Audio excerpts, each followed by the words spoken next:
ụbọchị tata o nwere nwatakịrị mụ na ya yitere na anyị ga-aga ugbo ya bụ na anyị ga-aga n'ọfịa obodo m ka wekatasịa ụfọdụ ihe ka m nwee ike wee mekwuo ihe onyonyo. Mana ka ụbọchị ahụ ruru, ya bụ nwatakịrị wee sị m na ọ gaghịzi adaba na ọ na-aga ịsa akwa na mmiri. Enweghị m ihe m nwere m ga-ekwu maka na ụbọchị ahụ ekpebigo m na m ga-aga ebe ahụ, na ọ na m achọrọ ka sọsọ m gaa ya, na achọ m ka anyị zuo ịbụa na ịtọ. Mana ka m nọzi wee n'anya wee fụ na ọ gaghị aganwu ya, naanị m wee gabịa.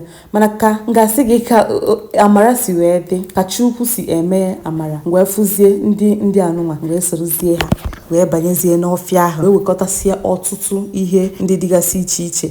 Ya bụ na from my next video you will enjoy every bit of it. Ngwa sụpụ ya sụpụ. Ya bụ na ihe onyonyo m na-abịa, ị ga-afụ ọtụtụ ihe onyonyo na-amasị gị ọfụma. A lot of things you haven't seen in the longest, you're going to see it in my next video. Marazi mgbe ọmarịcha dịsigbo oyibo, ya ka m dịsị gị don't worry, amazing video is coming. Ka na oge m na-ekene ya maka etu o si wee kwere wee dum wee garịcha n'ọfịa niile wee si adaalụ. Ya ka m na-asị ya na obi jupụtara m na aṅụrị.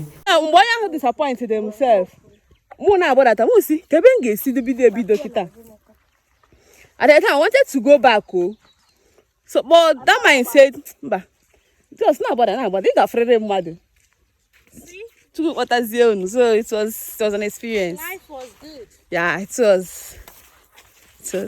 Ana m echekwa gị, echefukwana ka ị like ya, ka ị follow m, ka ị comment ya, ka ị share ya, biko ngwa nke emesịa na ndị nke m.